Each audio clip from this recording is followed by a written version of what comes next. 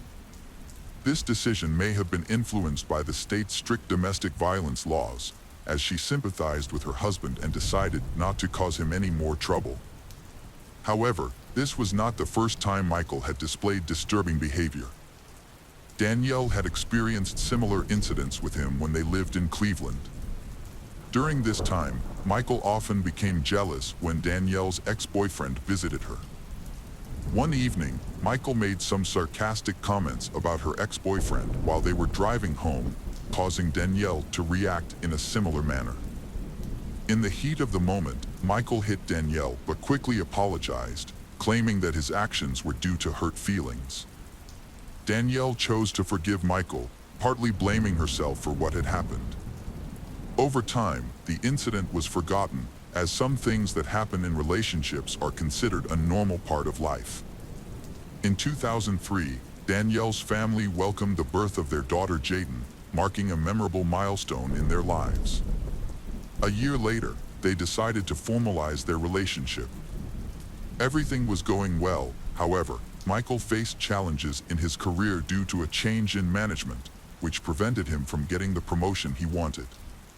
7 years later, the family expanded with the birth of a son named Sawyer. The parents were completely focused on raising their children. If it weren't for Michelle's job and the stress it caused, family life would have been perfect.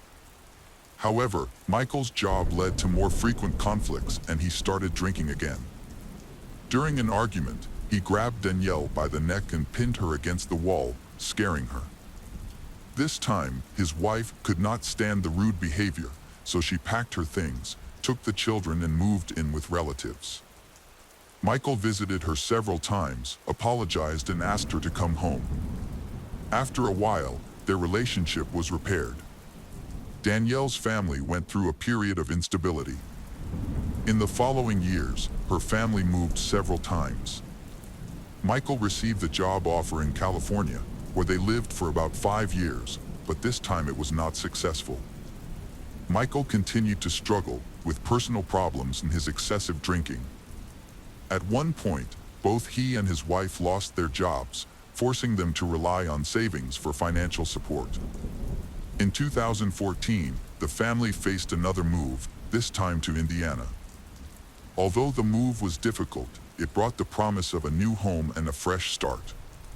To make the transition smoother, Michael moved to Indiana first, while Danielle and the children remained in California. This temporary separation gave them time to sell their old home and belongings. However, the frequent moves took a toll on the family, especially the children, who had a hard time adjusting to their constantly changing surroundings. The entire process took a year, during which time the family's financial situation improved. But the couple's relationship changed. The distance and infrequent meetings took their toll, and Danielle and Michael became distant and barely communicated. When the couple finally reunited, they faced new problems. Danielle began to suspect Michael of having an affair, his attitude became cold and distant, and the previous affection faded. However, Michael confessed that his age and health were the reasons. He had been embarrassed to mention this before, fearing that he would lose his younger wife. Danielle was moved by Michael's honesty and continued to support him. The couple decided to undergo a course of hormone injections. Testosterone injections rejuvenated Michael physically and mentally. He seemed younger, regaining his former energy and vitality. However, the treatment also made him more aggressive. One evening, after watching a movie together, Michael fell asleep and Danielle went upstairs to rest. The next morning, Michael woke up, went into the bathroom where Danielle was brushing her teeth and hit her on the head. His excuse for the outburst was that Danielle had not woken him up the night before.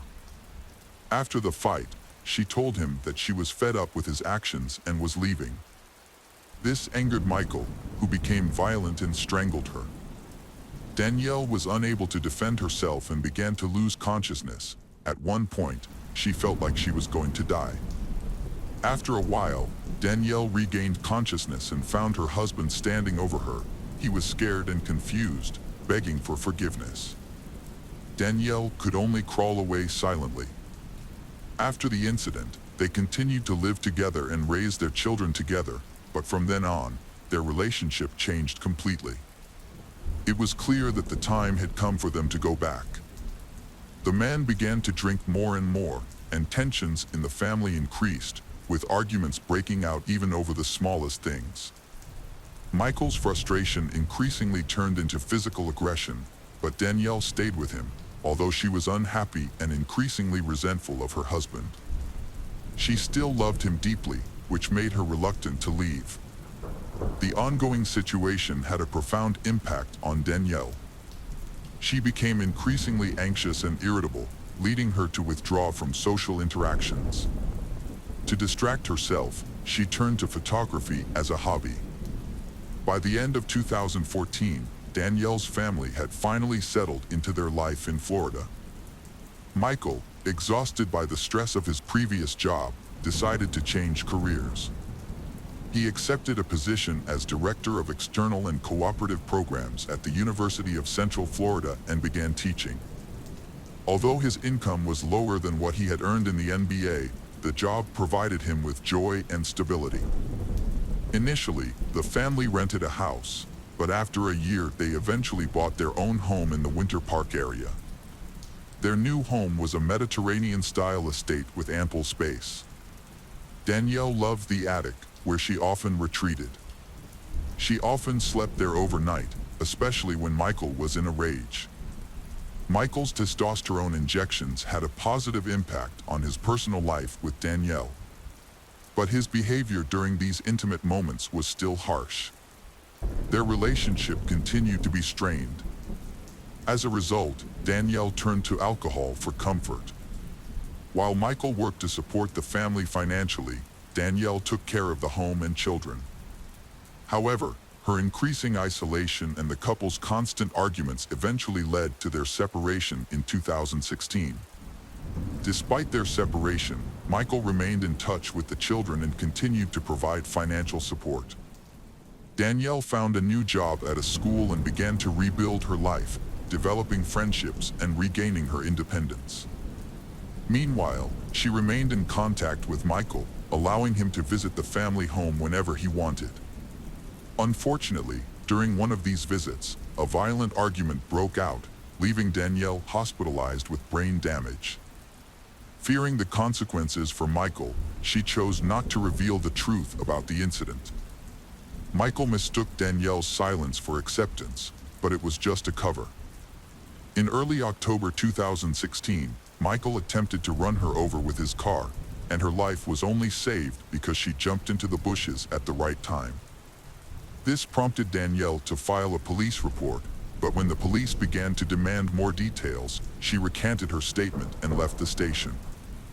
The couple later reconciled and moved in together, a decision that ultimately proved fateful for both of them.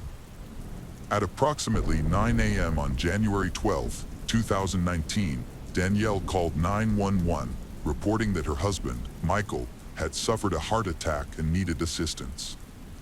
When emergency crews arrived at the scene, they immediately smelled a strong chemical odor coming from the living room. A bucket of pink liquid was also found near the scene. However, the rescue team soon discovered that Michael Redlick had not died of a heart attack as his wife had suggested. Instead, they found him lying on the floor in a pool of blood, the victim of a fatal stab wound. Danielle Redlick was also found at the scene, with a cut to her wrist. Paramedics treated her before taking her to hospital for further care. As police began to examine the scene, they were certain that Michael Redlick was dead. There was no way he could have inflicted such a fatal wound on himself. Forensic analysis later confirmed that the blood found in the home was Michael's. Although someone had attempted to clean it up, the effort was not thorough. Police still found blood stains in the corners of the room and on the walls, indicating that the body had been moved from the bedroom to the living room. In addition, they discovered a large knife near the kitchen entrance and 3 smaller knives in the sink, indicating that the cleanup attempt was unsuccessful. Danielle was questioned by police shortly after a doctor confirmed that her injuries were not life-threatening. During the interview, her statements were inconsistent and contradictory. At first, she said that she thought her husband, Michael, had died of heart disease. She later changed her story, claiming that he had committed suicide after a heated argument. However, forensic experts disputed her claim, pointing out that the nature of the injuries made it unlikely that a person would have inflicted the injuries on themselves. Usually, people who try to end their lives choose a simpler and less painful method. The autopsy results showed that Michael died from excessive blood loss, and if he had received timely medical assistance, his life could have been saved. In addition, he suffered a laceration to his left eye, and toxicology tests also showed a high alcohol concentration in his body. A few days before the incident, Michael and his wife Danielle had a heated argument at home, which was witnessed by their eldest daughter Jaden. During the argument, Michael, who had been drinking, barged into the bathroom where Danielle was hiding. Jaden intervened and took the bottle of wine from her father. Danielle then left the house and only returned after Michael had fallen asleep.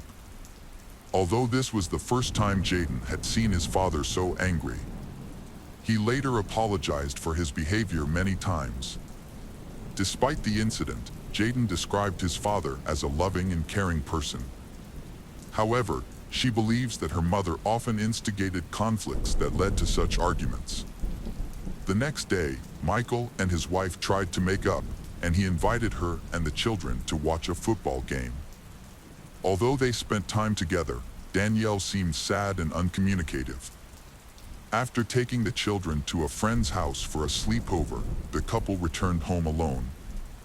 That evening, Danielle went to McDonald's and returned home around 10:30 p.m. When she entered the house, she found Michael drunk. While they were having dinner, Danielle received a sudden text message from a strange man. When Michael saw this, he became aggressive, bit into a hamburger and spat at her. He then attacked Danielle, trying to strangle her. In self-defense, Danielle quickly grabbed a nearby knife and stabbed Michael in the chest. He fell to the ground and began to bleed profusely. Danielle claimed that after the incident, she called the emergency services but got the wrong number. This was later confirmed during the investigation. She said that she was so shocked that she lay down next to Michael and slept until morning. Danielle admitted that she lied during the emergency call and subsequent questioning, citing fear as her motive. Specifically, she feared that her claim of self-defense would not be believed. Her concerns were not unfounded, given her recent history. Shortly before the incident, she had been involved in a fight with friends. When police arrived at the scene, she resisted, attempting to bite one of them.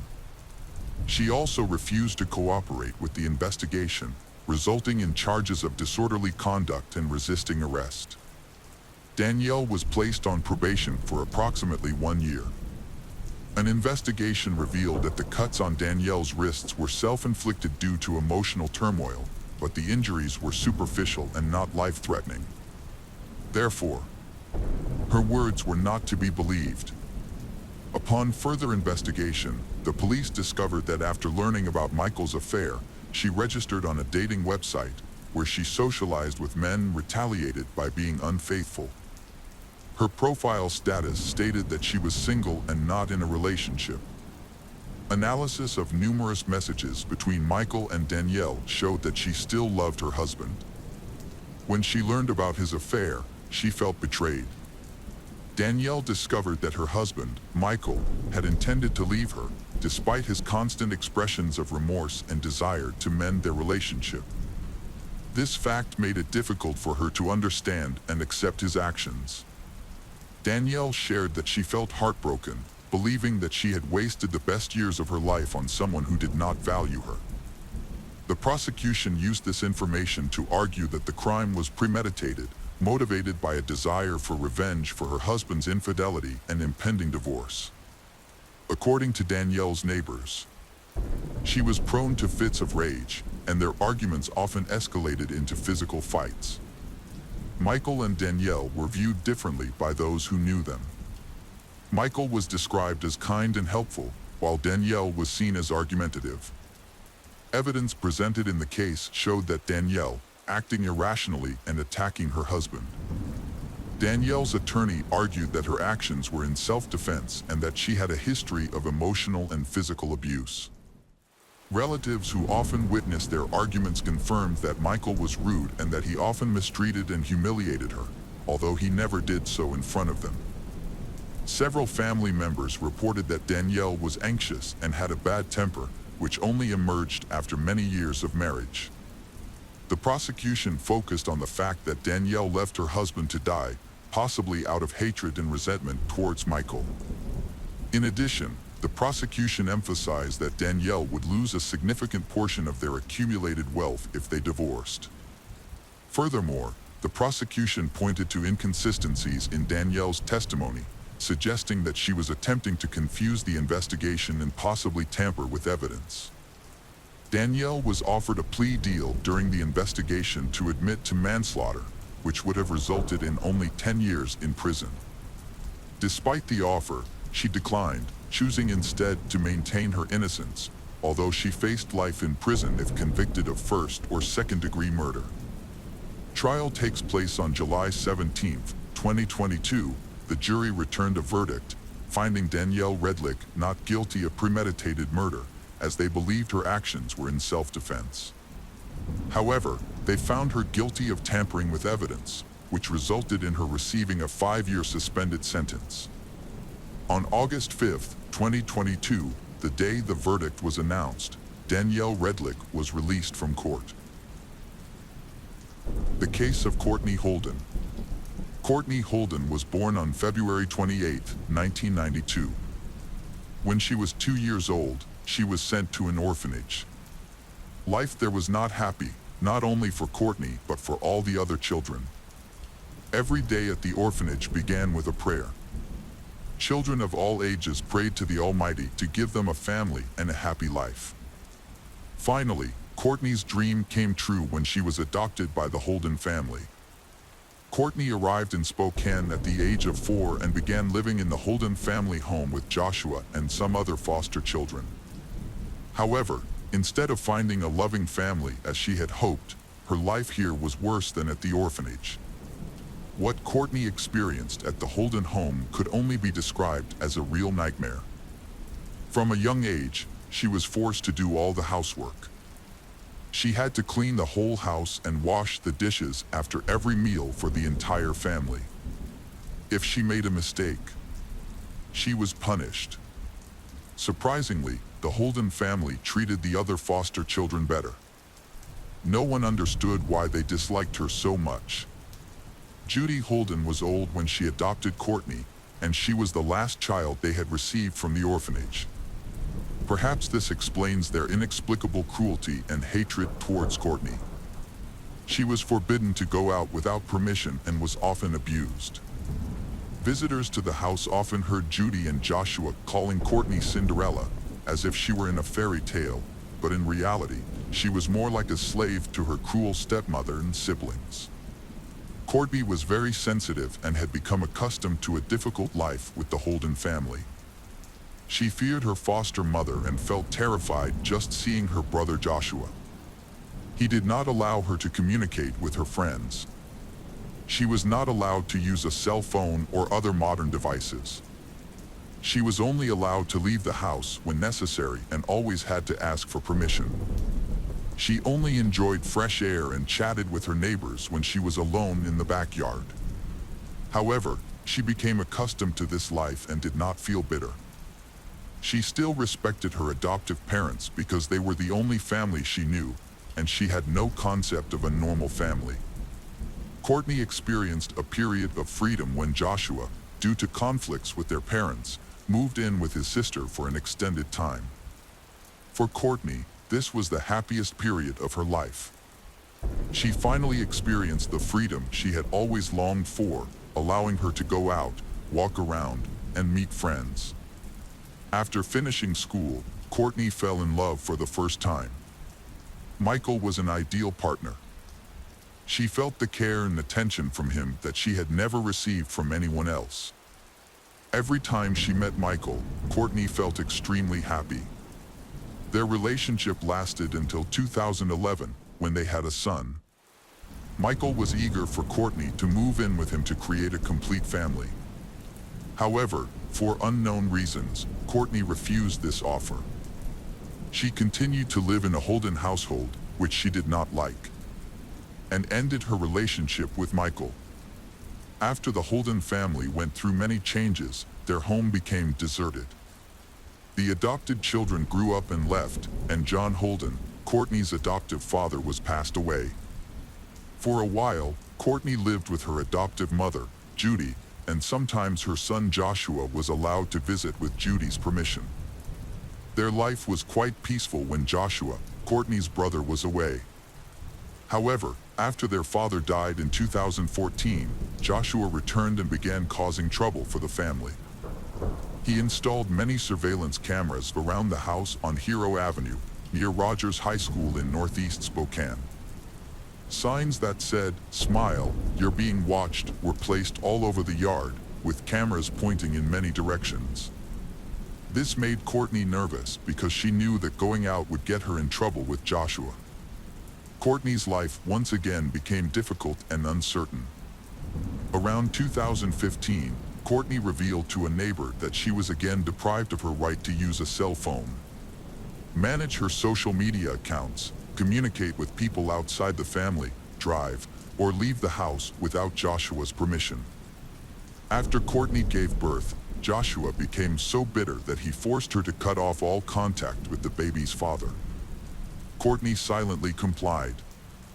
The neighbor noticed bruises on Courtney's face and arms. When asked, she frankly admitted that Joshua hit her. They were worried and did not understand why Courtney would endure such abuse. They tried to help her by reporting it to the police, but the Holden family always tried to suppress the matter. This was partly because Courtney never publicly admitted that she was being threatened by her brother. Eventually, Courtney was forbidden to talk to neighbors and was only allowed to go out at night. She silently complied. Courtney knew Joshua better than anyone. He was a large, overweight man with considerable strength and was often abusive. Friends of Joshua described him as paranoid, ruthless, and unpredictable. He had bragged in public about his ability to easily end a life and dispose of a body without difficulty. He had a notable criminal record. In 2005, he was charged with assault and harassment, but due to lack of evidence and the victim's unwillingness to cooperate with the police, he was released. He was also suspected of assaulting and sexually abusing a woman in 2003 when the perpetrator could not be identified. In 2006, Joshua was arrested for domestic violence against his mother and burglary. These incidents forced him to flee his parents' home for several years. After returning, Joshua became more violent. He kept complete control over Courtney. She largely cut off contact with her friends, saying she was afraid to go out for fear that Joshua would find out and make things worse.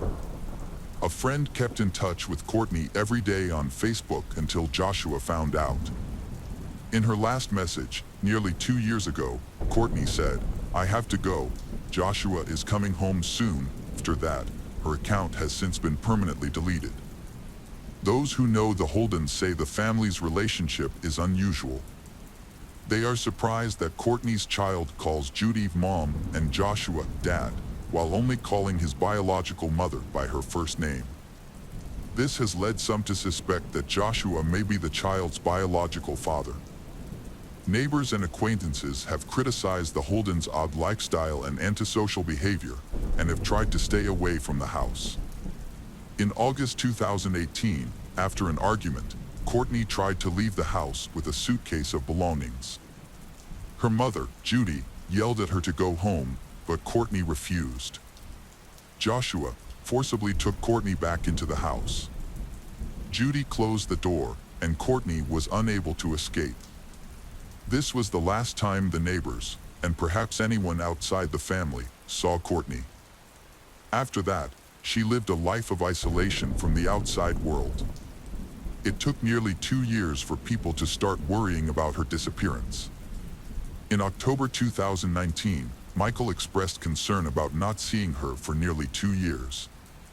He wanted to see the child, so he reported Courtney missing to the police on October 24th. The police went to search Holden's house and were surprised to find Courtney was not there. Joshua and Judy refused to cooperate. Judy only allowed the police to look through Courtney's room and then told them to leave. A search dog was used but found nothing. The Holdens claimed that Courtney had abandoned her child and run away. However, they could not explain who was withdrawing Courtney's Social Security benefits and using her electronic food stamps. On the day the police searched the house, Judy and Joshua withdrew the remaining $600 from Courtney's bank account. The next day, a woman claiming to be Courtney called the National Crime Information Center, saying she was safe and did not want to be searched. Police traced the call and found that the woman was Courtney's half-sister. Joshua and Judy later gave conflicting explanations for Courtney's disappearance. They said she ran away with a truck driver and then with a secret lover. Courtney's absence, along with the changing accounts of those who lived with her, made it clear that the Holdens were hiding something. In late October 2019, Joshua and Judy Holden abruptly left Spokane, leading detectives to suspect they were involved in Courtney's disappearance. They were found in Texas, at the home of one of Judy's adopted daughters. Authorities were able to charge them with withholding Courtney's welfare and identity theft, leading to their arrest in Texas. In early October, the Spokane Police Department wanted to check on Courtney's status. The case quickly became a missing persons investigation, which was assigned to Major Crimes Detective Randy Lesser. Courtney was officially declared missing. Alerts were sent to all states, and the media picked up the story, triggering a widespread search. When police and detectives went to check on her home, Joshua and Judy Holden have continued to refuse to cooperate with the investigation. Beside that, Randy told them that he was worried Courtney might be dead and mentioned he was particularly concerned about Joshua's history of violence. Joshua had been charged with assault in the past, but the case was dismissed when the victim stopped cooperating with prosecutors. Investigators are now gathering DNA evidence and court records from that case, which show Joshua was also suspected in another attack in 2003. Neighbors and family described Joshua as mentally unstable, cruel, and diagnosed with paranoid schizophrenia. One neighbor revealed that Joshua was unemployed and that Judy feared him. The neighbor said Joshua and Judy often bragged about how they had eluded the police. Joshua also claimed that killing and hiding a body was easy. Especially when you have kids, you can't just disappear, said Detective Randy. Courtney was also described in court records as a devoted mother who never abandoned her children. For more than 18 months, Courtney was confined to her home and was not allowed to leave. Joshua and Judy gave neighbors and relatives various excuses for her absence, from traveling with her truck driver boyfriend to running away with her fiancé. At one point, they said she was home but not available to receive visitors. When Randy visited their home in early October, Judy claimed that Courtney had just returned home a few days earlier and was taking a walk with her son. However, when asked for her phone number, Judy slammed the door. The police then forced her to let them in to check Courtney's room. According to Randy, Judy appeared very nervous about the situation. According to Randy's court records, the house was extremely messy with items piled everywhere, including on the kitchen counter. Courtney's room was also in disarray, with an empty mattress. Randy commented that it appeared that no one lived there. At one point, Judy panicked. When Randy asked to check the rest of the house for Courtney's child, Judy ordered the investigators to leave. Later that day, a neighbor informed Randy that they had seen Joshua, Judy, and one of Courtney's sisters leave in a truck, along with a child. Detective Randy also became suspicious that Courtney, who suffered from a chronic illness, had not seen a doctor since October 2017. She received her last prescription in July 2017, although she had been taking her medication for months before she disappeared. Despite gaps in her medical records, money continued to be withdrawn from Courtney's bank account each month, and her EBT card was used to purchase groceries. Surveillance footage confirmed Joshua and Judy shopping with a small child. They was also caught on camera withdrawing the remaining money from Courtney's bank account on the day she was declared missing in early October. On October 24th, Joshua and Judy left the home. When police arrived to execute a search warrant, Randy noted that they discovered the DVR from the security camera system had been removed, and the family's 6 pets were also missing.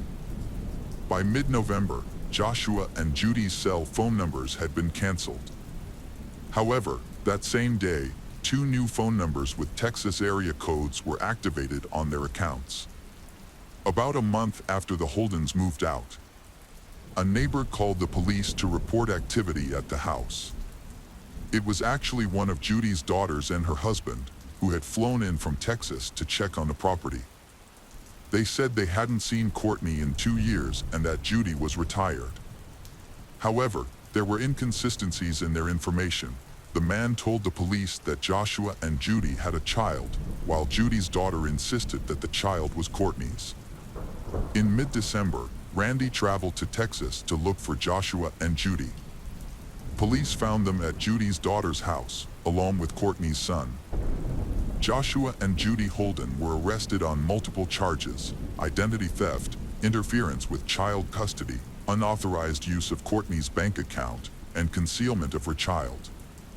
The child was found safe and returned to his father. No other family members have been charged with any crime. Police searched Judy's home in Spokane with a search dog but found no trace of Courtney. A search of a home in Texas also turned up nothing. Police also searched a car and trailer belonging to Judy at an RV park in Oklahoma. Joshua, 40, and Judy, 74, are currently in custody in Texas and have refused to answer police questions. They also refused to be extradited to Spokane.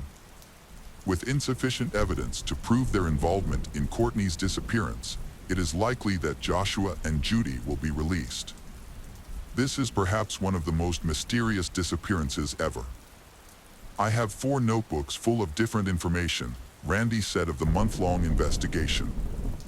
Judy and Joshua continue to maintain that they had nothing to do with Courtney's disappearance, while police believe she is likely dead but have unfortunately not been able to prove it. Domestic violence experts point to a number of factors as to why cases like Courtney's are not always reported. One is the societal assumption that someone else will take care of it. According to Morgan Kern, Director of Counseling and Outreach at the YWCA, fear of retaliation can also be a factor. And people sometimes view it as a family issue, something to be dealt with at home. Although Judy and Joshua have been accused of multiple acts, they have not been charged directly in Courtney's disappearance. However, many still suspect they knew what happened. Joshua not only had a history of aggression, but had also claimed to be capable of killing and hiding a body from the police. Investigators believe Courtney is dead, but no suspects have been arrested in the case. To summarize today's story, it is sad that Courtney was victimized by the Holden family. This young woman longed for a loving family but did not have the courage to defend herself. She believed that the people who abused and exploited her were still family. But does a real family need to make you defend yourself like that?